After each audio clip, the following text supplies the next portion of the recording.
And away we go. Welcome to the pickup meeting. We've made it to our 10th episode, Brody Broshears. Man, that feels great. Doesn't it?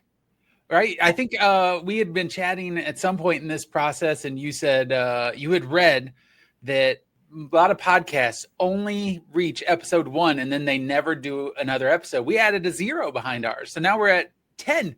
Yes. Did you think we'd get here? I kind of did.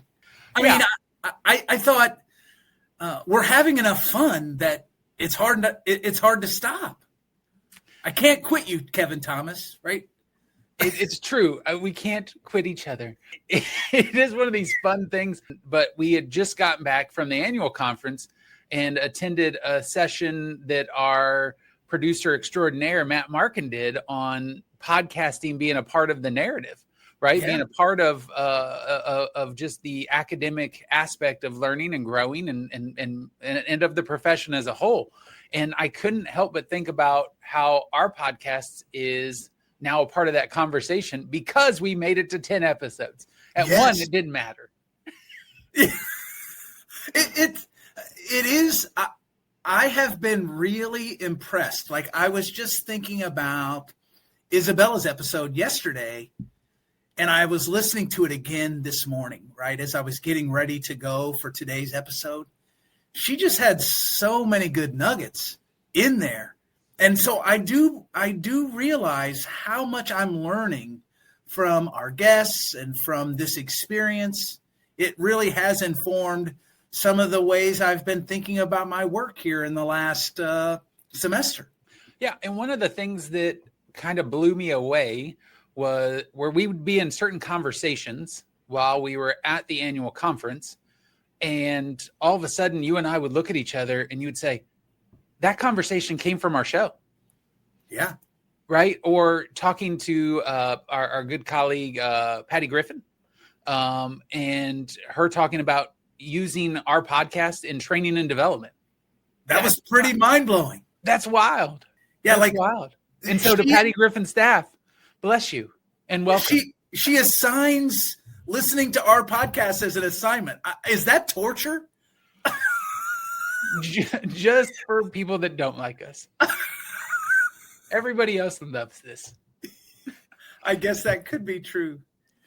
Hey, so while traveling, I was thinking about these things, right? Like pet peeves of unspoken rules in life.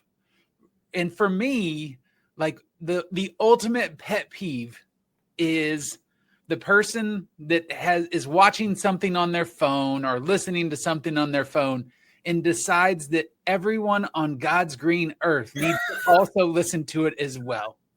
Right? Like, how is this still a thing? And so, like, I think the pet peeve of unspoken rule is there's a reason headphones were invented. Yes. Like, you do this, though, don't you? I can see it. No, but you know who's really bad at this, Kevin? My wife is terrible at this. Sorry, Kat, but I hate it. She's always listening to stuff while I'm trying to watch a TV show, or like we'll be driving and I'll have my music on and all of a sudden I'm now listening to some science 10-second little nugget that at that moment I'm really interested in my song instead. Yeah, it's the worst. I can't do it. You mentioned driving. I was thinking about my pet peeves, and I drive a lot. And now I live 4 hours from my kids and from my mom and from my in-laws. So I'm driving a little bit more since I took this new gig at Illinois State University. And let me tell you something. Nothing infuriates me more than driving slow in the passing lane. Like, come on, just get over. Would you get over? If you're going to drive slow, just get into the right lane. So people like me that have places to go and people to see can get around you easily. What is that deal? Like, I don't get it. I leave tomorrow for an annual trip to Gatlinburg with fraternity brothers from college. I'm excited about it. Ben Gross, previous guest. I get to catch up with him tomorrow. That's awesome. I'm excited.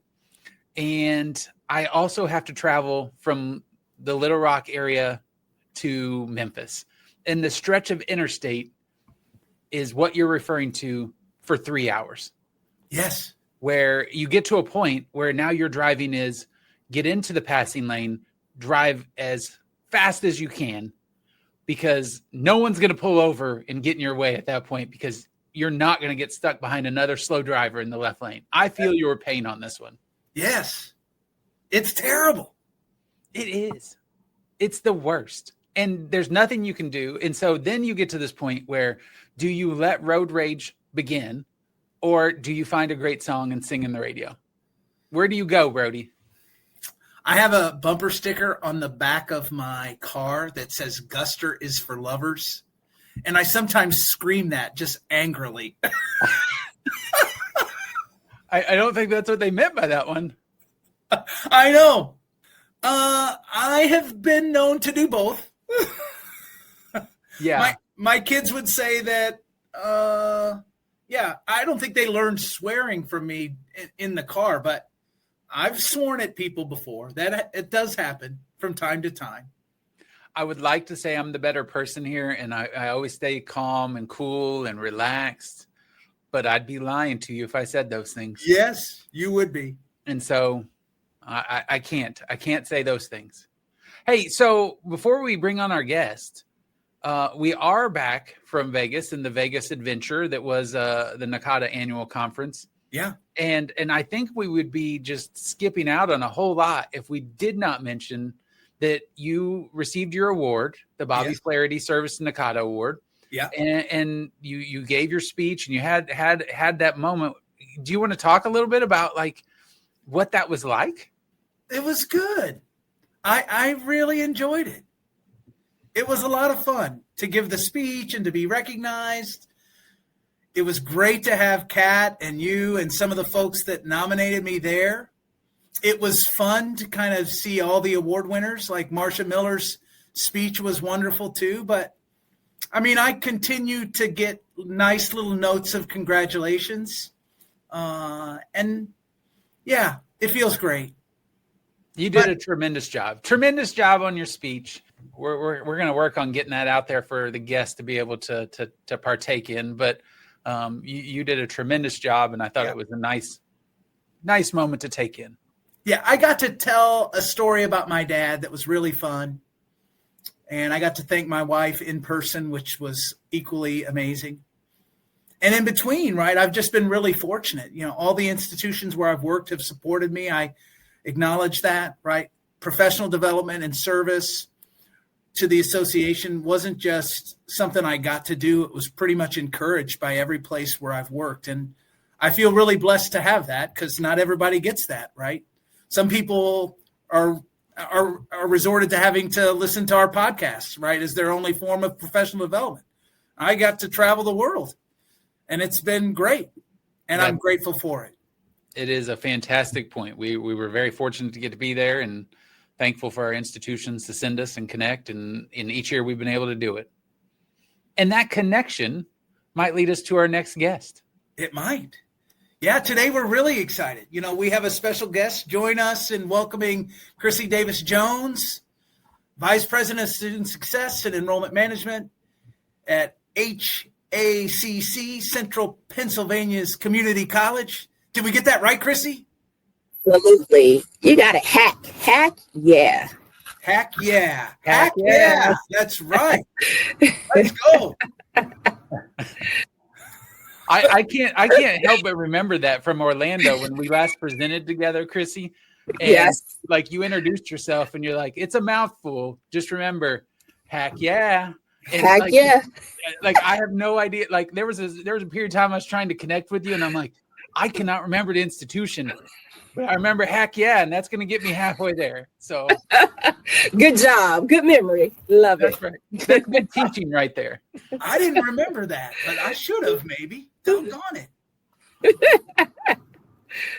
Chrissy, we're so happy you're here with us. And listen, all of our guests say this, is the questions we asked at the beginning, they're not nervous about. The questions we asked at the end during the lightning round when we got to talk about you, like that's the ones that make them nervous. And so we're going to flip it today. No, I'm kidding. We're not going to flip it today. But I'm ready for a flip. Stay ready. Stay ready.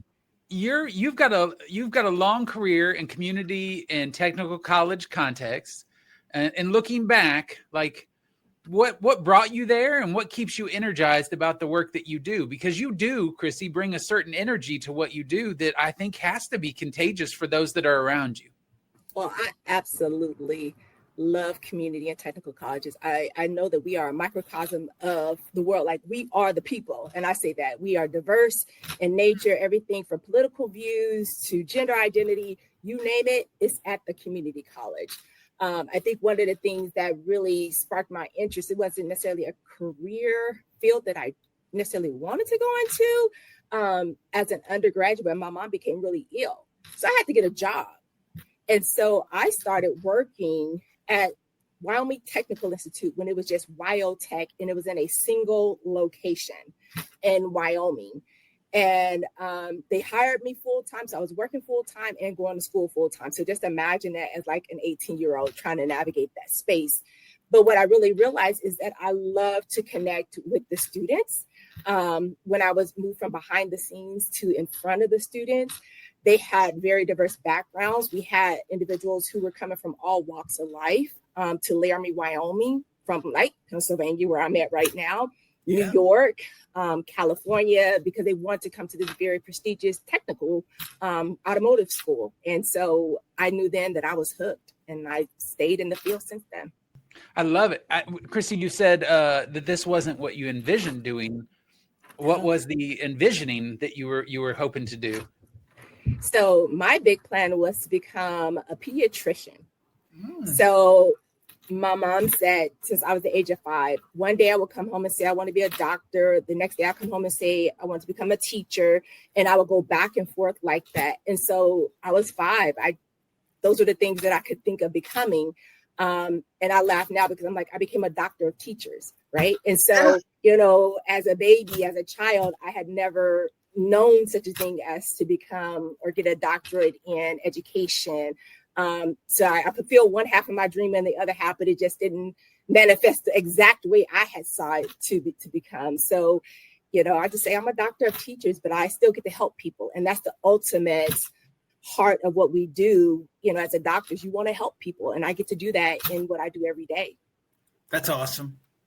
When you joined HACC in April 2021, did you anticipate the scale or the pace of the work around student retention, enrollment, and the transformation that you've since taken on? Not at all. Not at all. I had a background in doing enrollment management prior to my work at HACC. But at that time, it was all about new students. And I think that was the thing. In enrollment management, anyone who's been in the profession, is all about how many new students can you get in. And as we started to near the enrollment cliff, we had to think differently about, well, how do you retain the students you have? So you don't want to have a revolving door. And so when I arrived at HACC, there was also the pandemic. Yeah. Right. So I arrived. Whole nother layer that I was not equipped for. I was like, oh my gosh, we got a pandemic. We have students who are stopping out to work. You have to wear the mask. We also have technical programs here. So we have welding, we have automotive, but we also have nursing. So many of those type of programs require some type of hands-on activity. So we have to figure out how to bring some or pockets of students to campus in order to keep them on track to graduate on time, right? Then you couple that with, at that time, we had several local employers who were offering $15, $16 per hour to work at the gas station. Yeah. Our work study jobs were at $7.50. So in the midst of that, we were like, we're losing students to employers. So we had to figure out, okay, how do we increase our work study wage so the students will want to stay in school? So all of this stuff was happening at the same time. And so I kept saying, we really need to hone in on our retention and utilize our work study program as a retention strategy. So that was kind of our segue into ensuring that we were able to, one, increase the wage for our work study program, but also leverage that as an opportunity to keep our students engaged and on campus. And since then, it's just taken off. We've been very like laser focused on how do we retain the students we have, recognizing that the enrollment cliff is now here, the demographic cliff we've been talking about. Yeah, I forget about, and I think we often forget about the role that on-campus employment can play in building community and sustaining engagement with our students on our campuses. That's such a great point, right? And to kind of focus in on that during that crisis time, I assume had real great positive impacts on your campus.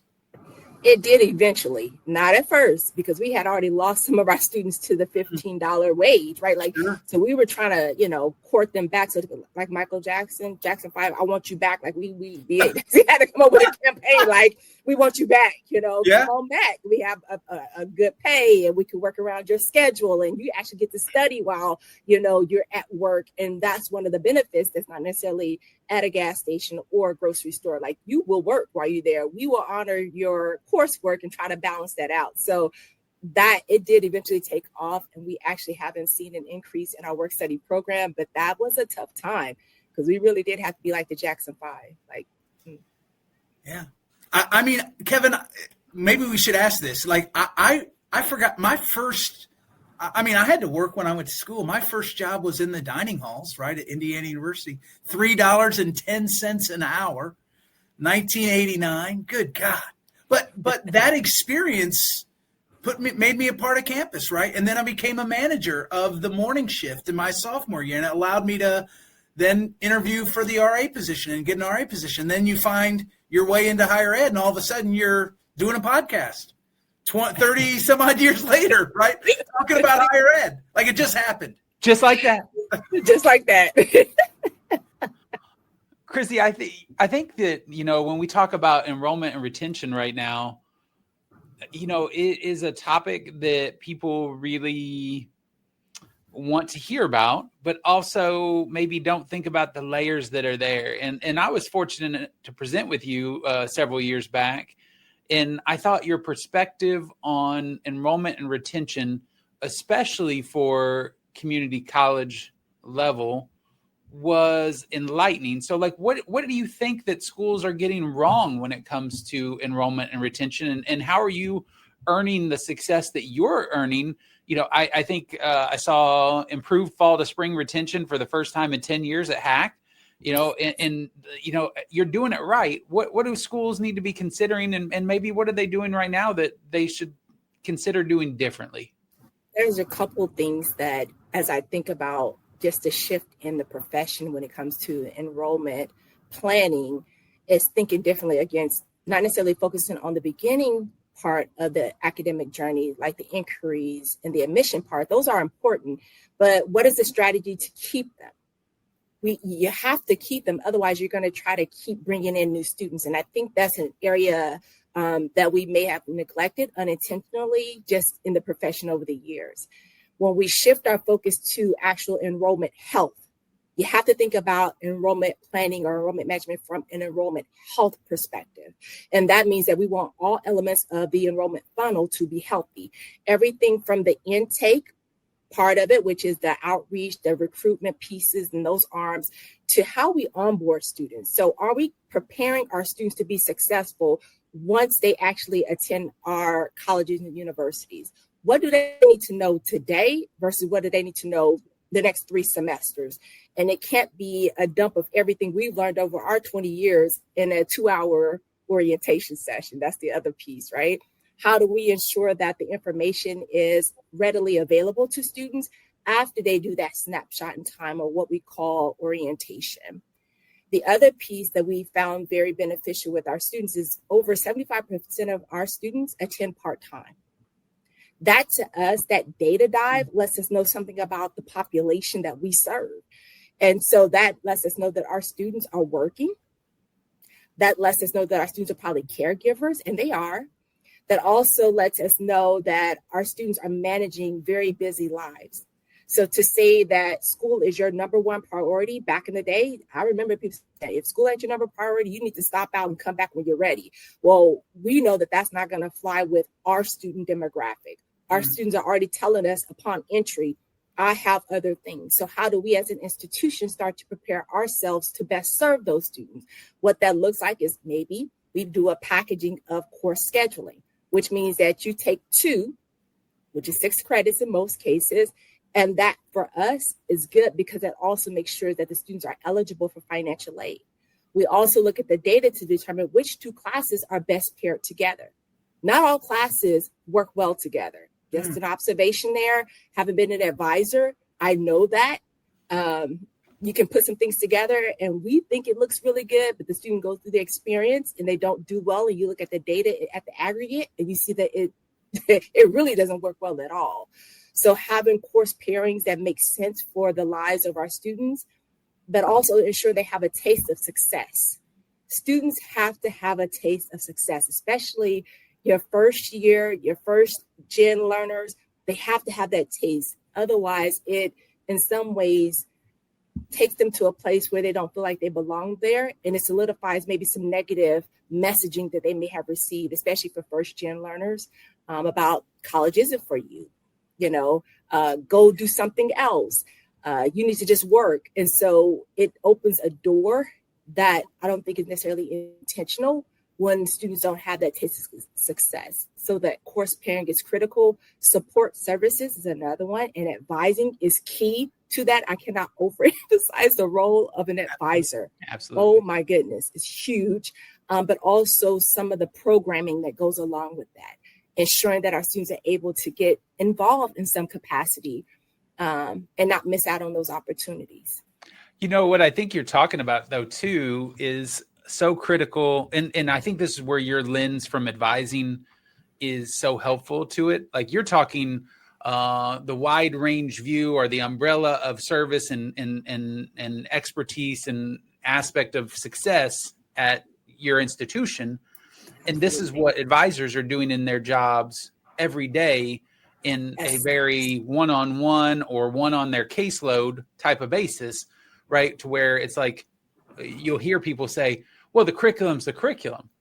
And that may be true, right? But there are certain courses that make sense to go together. And our advisors see that success happens when they are that way. And so then the curriculum can change and it can adjust and it can build differently. But that's what you're talking about from a service component. And so I think it's helpful to really acknowledge that what you're talking about from the greater service is what advisors do every day with the multiple puzzle pieces they're trying to put together to really serve their students and serve the institution well.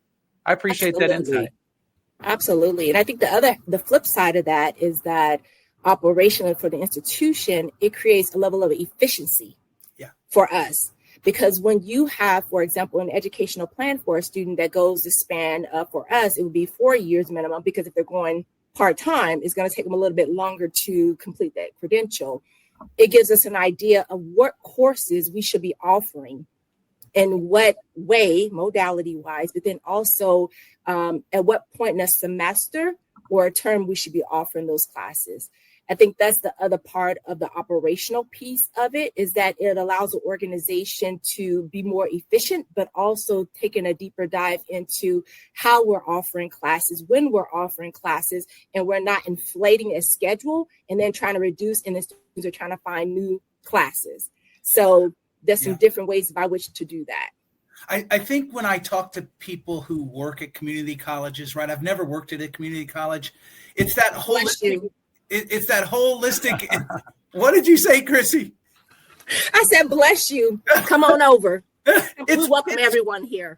It's one of the things I think community colleges do really well, that holistic and integrated approach, right, to student success.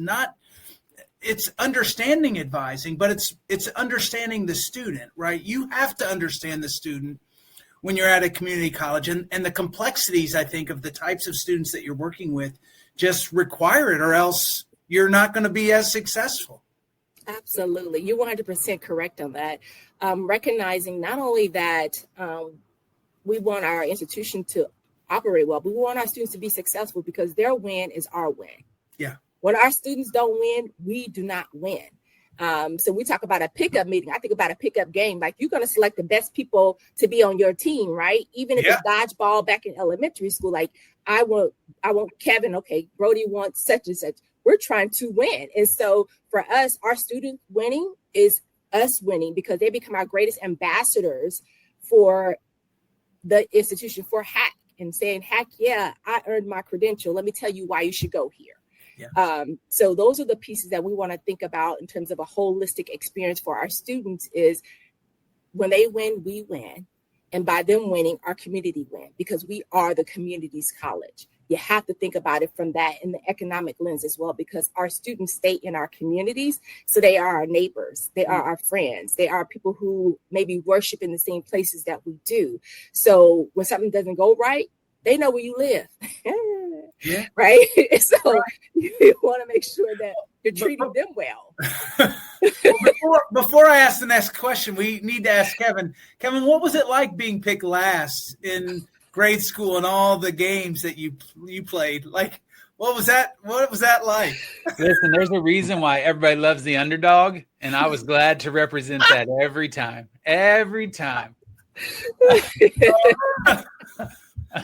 Today I feel like I was mean. That was kind of mean, Kevin. You're feisty today. Well, hold on. Before you go to the next question, Chrissy, your answer that you just gave, right? This is going to be a fun little topic. We're going to switch here for a minute. So we introduced you as Vice President, Chrissy Davis Jones. Listen, that was a very presidential answer. Like, are there aspirations for President Chrissy Davis Jones? Absolutely. All right. I'm just saying, when the calling is on you, the calling is on you. It's not a job that people are aspiring to. Let's just be real about it. Especially now, there's a lot of pressure on higher ed presidents, and there's a lot of things you have to get done well, and people are looking to you for some tough decisions and some love, right? Sometimes it's just love. And so I always say the calling hasn't stopped in spite of all of the noise and all of the movement that's happened over the last few years. So I'm like, okay, it must be real, because it has not shifted. Very good. All right, Brody, you can go to your average question now. Well, I just would say, in this room right here, I clearly would be the last person picked to be a president. So I'll make fun of my own self here. I'll just keep serving. That's what I'll do. That's the job of the president, is to serve. Don't get it twisted. You serve your people. That's the role of a president, is to serve. Sure. So Chrissy, I know we haven't talked about data or evidence, but obviously in your work that matters a lot. You've served as a peer accreditation evaluator. You've worked with assessment, capacity building. How do you build a culture of using data meaningfully, not just collecting metrics, but acting on it?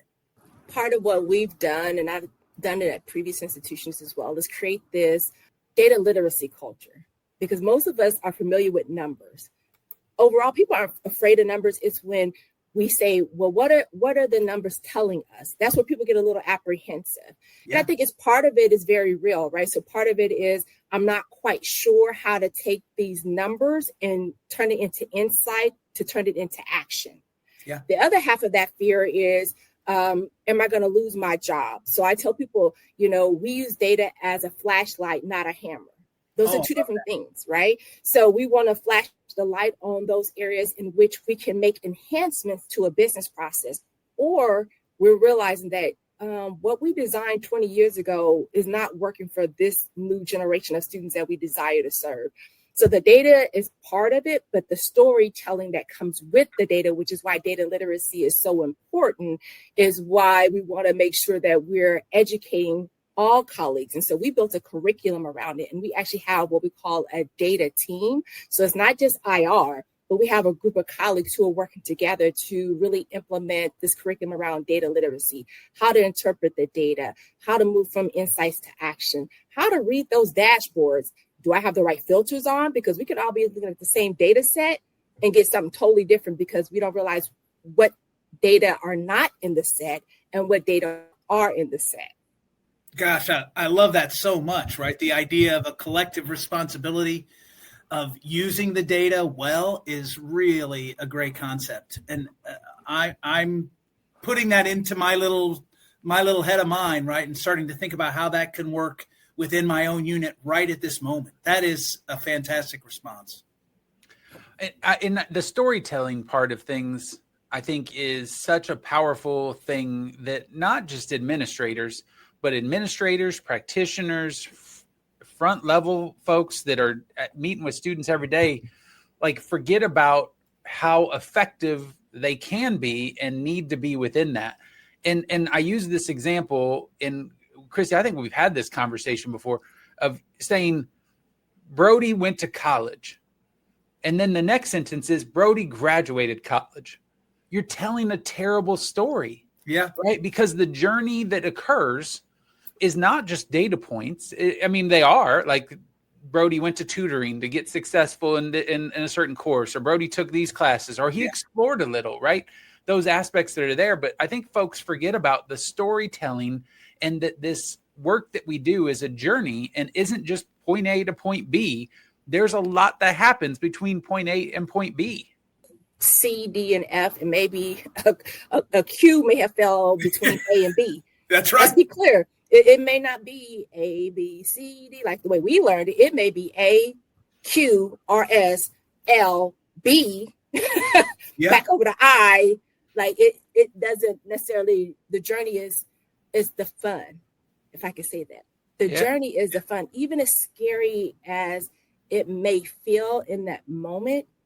The journey is the fun.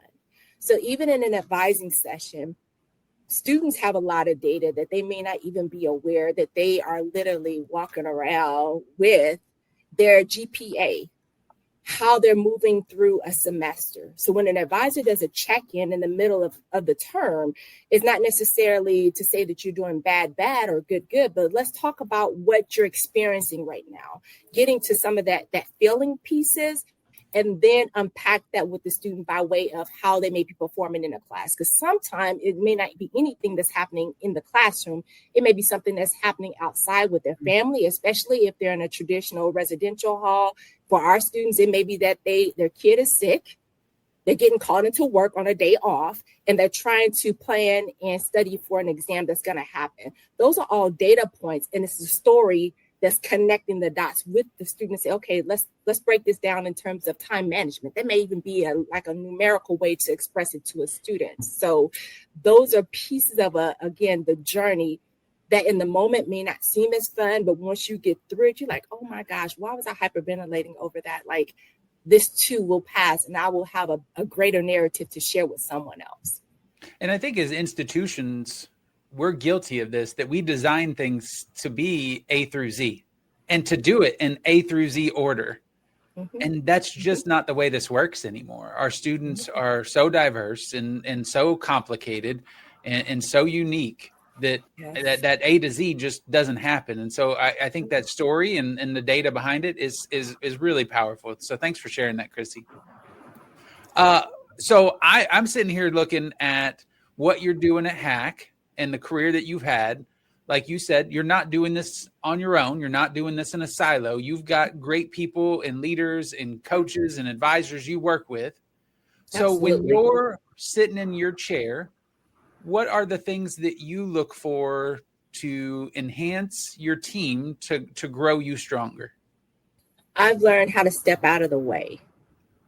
And that was a big for me. I coming up through the ranks, I was behind the scenes. I told people I wasn't even on the front lines. I was literally behind the scenes before I got on the front line. Like that was a promotion, right? So let's just be clear. I moved from back there to up here. I'm like, that's a progress. I've learned many things about the profession over time. And so I had to learn how to get out of the way, but cast the vision in terms of expectations and allow people to be creative in designing the how. So my job as their VP is to provide the resources, tell them the why and the what, and here's where the anticipated end goal is. Their work as experts on the front line and middle management is to figure out the how we're going to get from Harrisburg to St. Louis. Are we all going to go on different modes of transportation? Because see, that's not my role. My role is to provide the resources. If it's like, we got to have a professional development, right? But they've done really well at that. And I had to learn how to let go and trust them in that process. Again, because the same way our students are on a journey, our professionals are on a journey too. So it's not my job to pull them unless there's a need for a little bit of pulling or a little bit of push, but to allow them to have that creative space and then provide the feedback to ensure that it's in alignment with where we're going as an institution or where we're going in the profession, because I'm still very connected to NACADA and the advising profession, even though I don't advise daily in terms of students, but I do advise professionals, is how I see it. I'm also very engaged in other professions. So I'm constantly looking into where the field is heading in higher education in general and what are some of the implications. So getting out of the way has been one of the biggest pieces, but knowing when to stand in and stand up.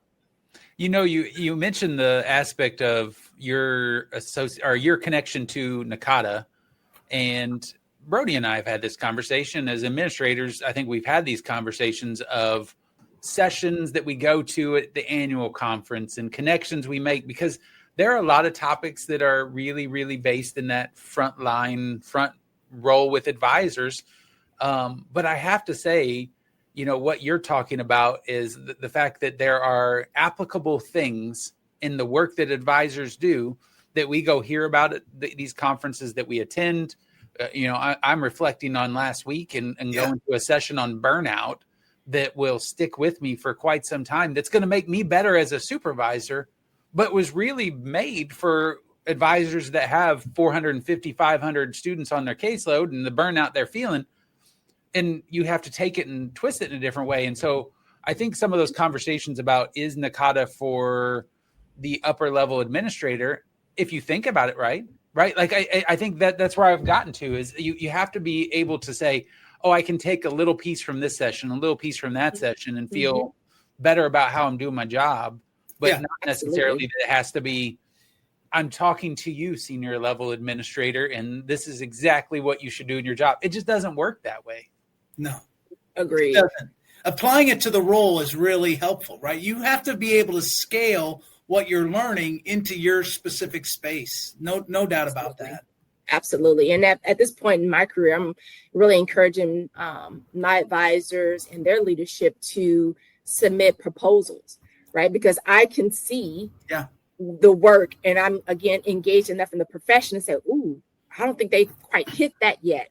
Go submit it and see what's going to happen. So my job is to encourage them. And I think they've grown to trust me to say, could you look this over for me? Does this make sense? We know you into advising, so you'll know, or you're into this, could you look at it? And so I think that level of trust, then recognizing, okay, our VP, she's our VP, but she also has a level of expertise. And so they try to tap into that. I always say, it's hard to be a prophet in your own backyard. People just see you, like my son only sees me as mom. He hears people say Dr. Chrissy, but it's like, it's like, what do you do, doctor? You don't go to the hospital. So what do you, what type of doctor are you? Right. And so I think about it that way. Like they see me as Chrissy.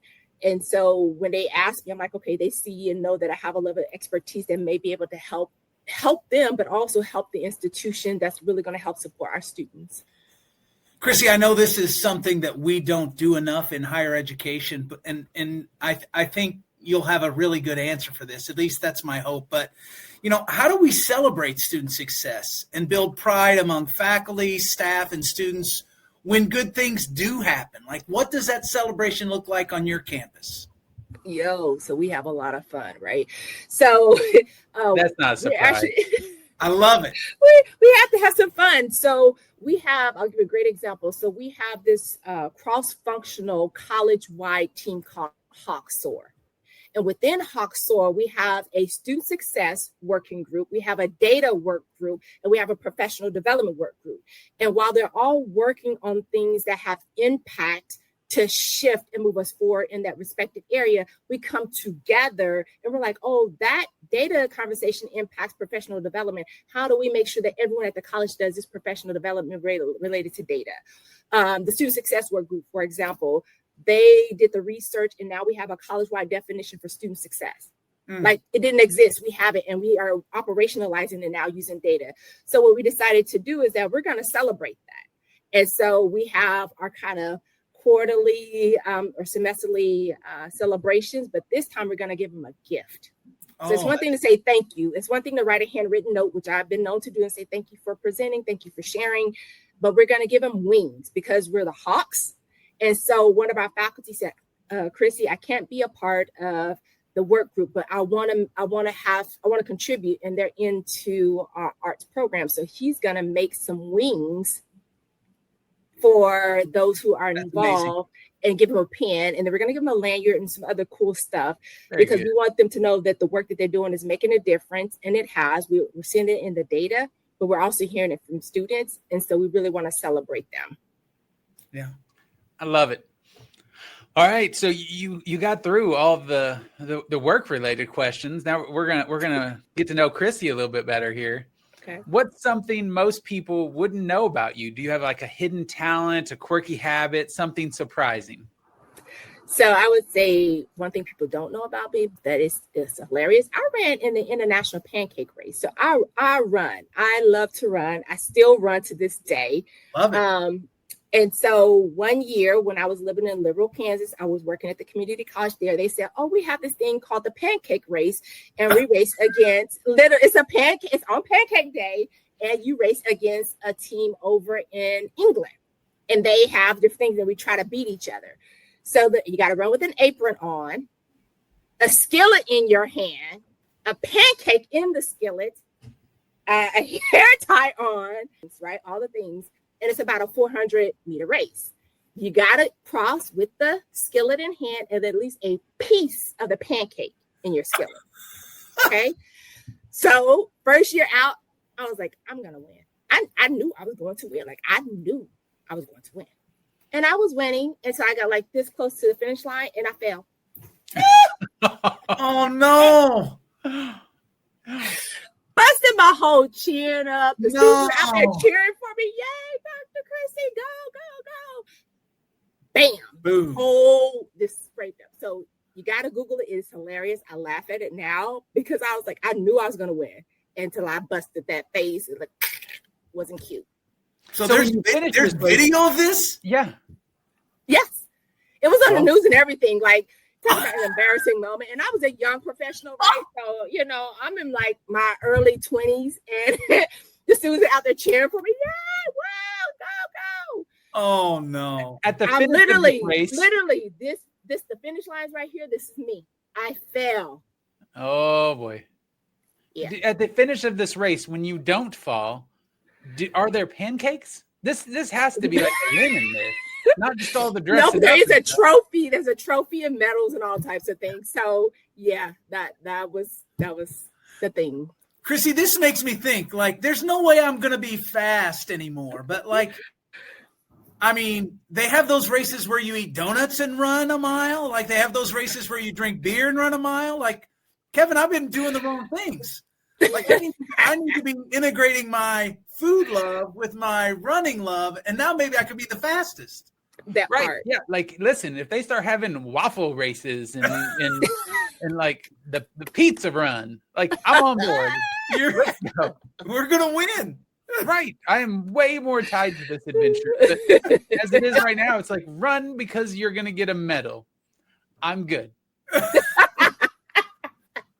Well, you're going to Gatlinburg here soon. You sometimes have those bears at your house, and I know you're not supposed to run from bears, but I'd run from a bear. Yeah, I think so. No, just lay down. Just lay down. Play dead. Play dead. Just like you did, Chrissy, at the end of the race, right? Right. You had a bear chasing after you. Yeah. So, Chrissy, when you actually have a free weekend and it's just for you, not work, what does a perfect weekend look like for you? Oh, okay. One, I'm going to get up early and I'm going running. I'm going to run. I'm going to run. Then I'm going to clean up because that is so fun for me. Oh. Like I'm getting all the little nooks and crannies. I'm that person. And I'm going to hang with my son and have fun. And my husband, my son is doing martial arts. I'm a little rusty. It's been about 30 years since I done martial arts. So I'm teaching him all the things. And oh, that's great. Fun. Yeah. Family time. That's wonderful. You got one, Kev? I can ask another one. Fire away. I got too busy Googling international pancake race. I couldn't get to mute quick enough. Chrissy, did this really this fall just happen in like 2025? No, it held 2003, 2004. Yeah, it's been a while. I've lost all focus, Brody. I can't. I can't. He's got it fine. I'm gonna text it to you because I was laughing just the other week. I said, "Oh my God, I can't believe this still exists." I've lost all focus. All right, we're moving into the lightning round because I don't even know where else to go at this moment. Okay, let's do it. Do you have a go-to song or energy pickup before you have a kickboxing session? Anything, probably something 50 Cent, like something that's gonna give me all extra hype. Old school 50 though, like not this new school. I don't know about that. Mm-hmm. She's in the club. Yeah. There we go. Coffee, tea, or soda, Chrissy? Coffee, water, Red Bull. Let's go. Love Oh. All at the same time. No, wait.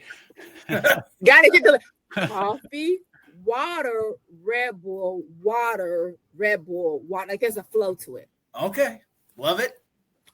What is one superpower you'd love to have? Ooh. I gotta really think about that. That's deep. I gotta choose the right one. Yeah.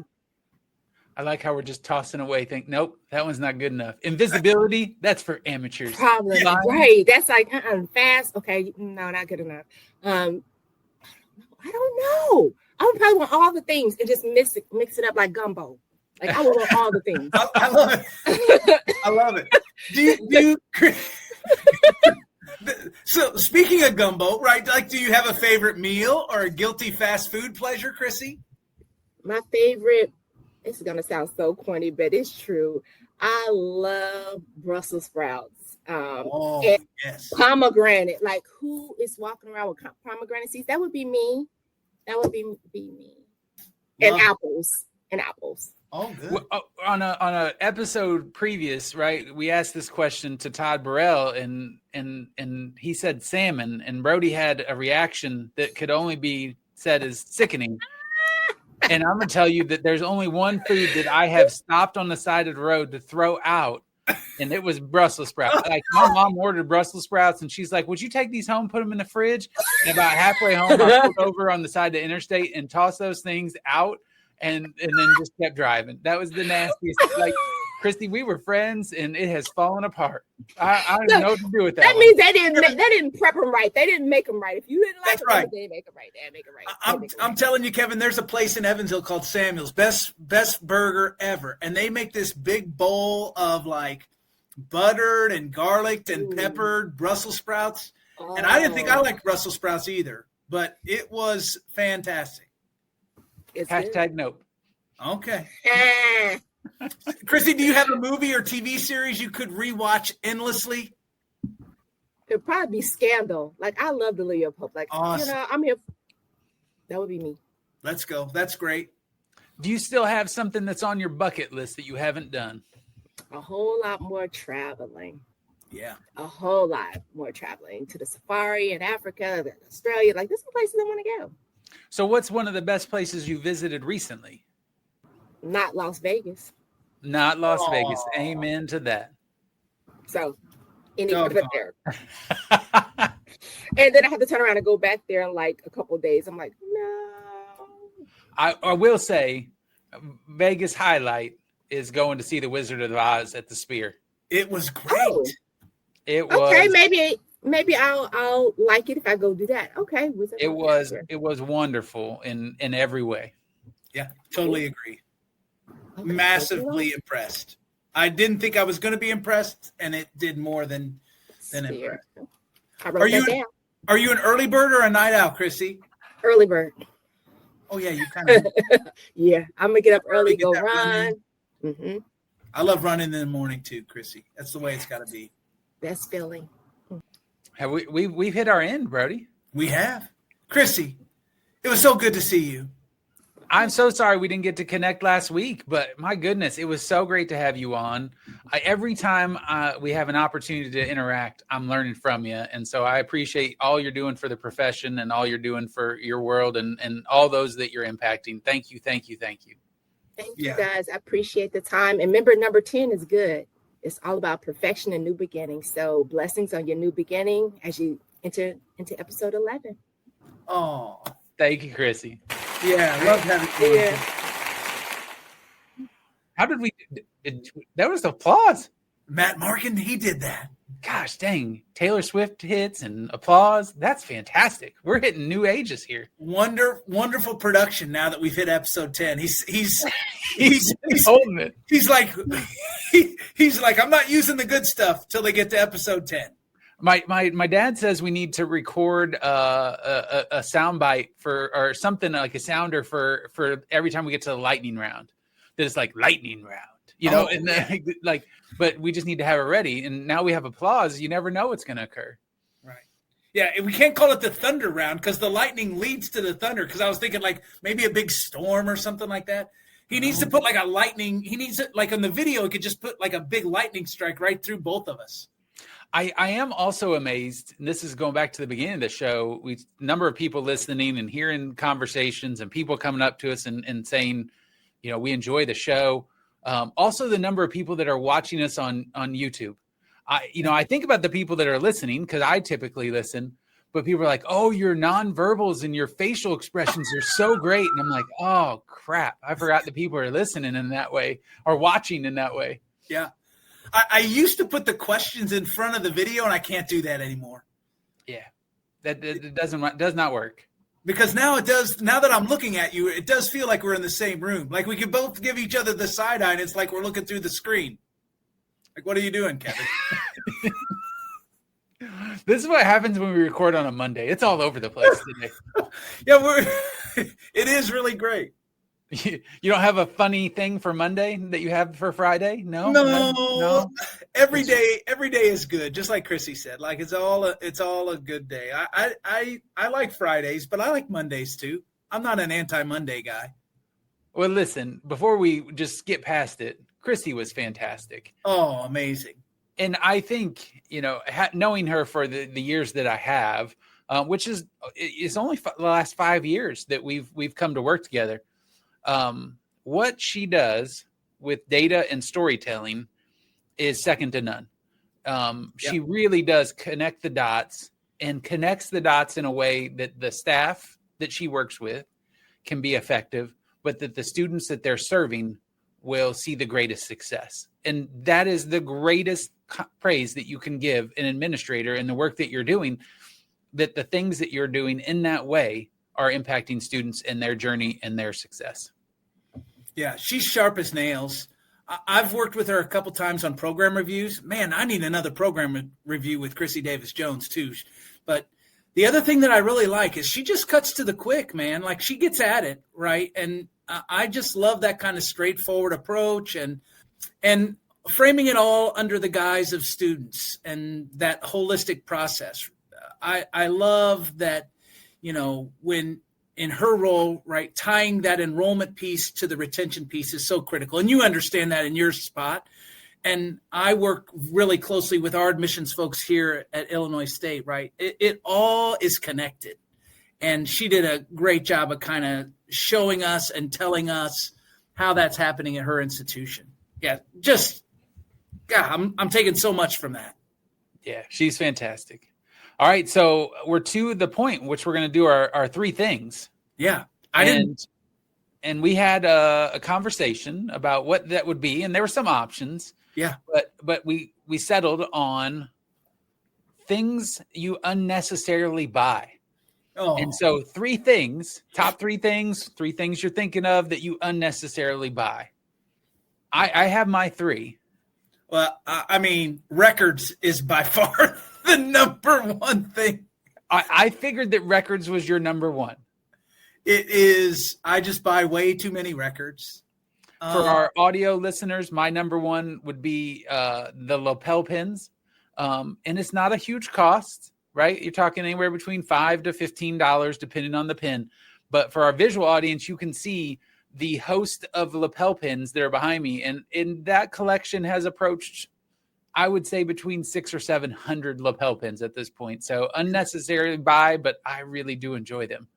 And then I would just say my second thing, I'm kind of a shoes hound, right?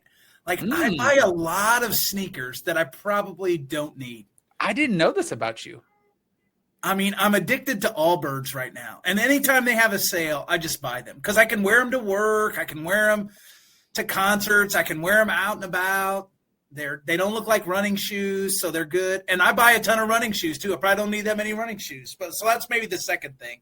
So I think my second is I like the gear of the teams or things that I support. Oh, right. So like I have only been a Vikings fan for a couple years. That's a story for a different day.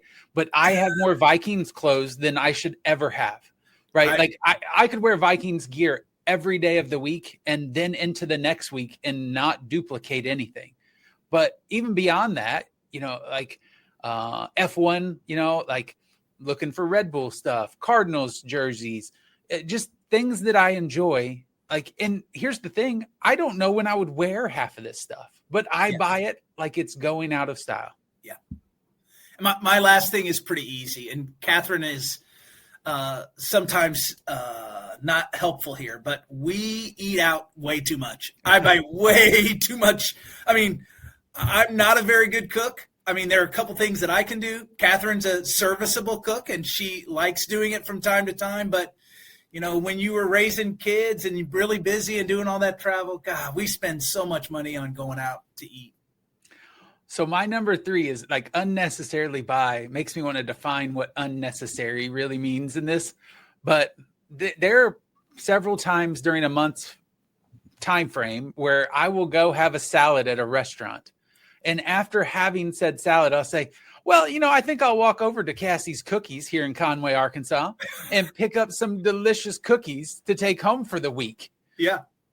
And there's no need to do it, but those cookies are going to be the end of me. They are fantastic in every way, and I get too many, right? They have a cosmic brownie cookie that is just absurd. Brody, if you ever come to Conway, just like when I went to Evansville, you said, oh, you've got to eat at these places. Yes. We're getting some Cassie's cookies. The sweet tooth is going to feel pretty good. I'm looking forward to that. Like I love a good cookie. No question. What's your go-to there? Oh, for sure. The cosmic cookie. Like it tastes like that cosmic brownie that I used to get at my granddad's gas station growing up. And so it's a taste that's so good, so rich, so chocolatey, but it also reminds me of growing up and going to the gas station by my grandpa's house in Coderville, Illinois. Like it just is, it's a tremendous memory every time. I have plenty. We need to come back to cookies because I have lots of thoughts about cookies for sure, but it's our time's up, really, right? I mean, so, all right, folks, that's it for this edition of the Pickup Meeting. We hope your own meetings, formal or pickup style, are as meaningful and as fun as this one. So until next time, do good and be nice.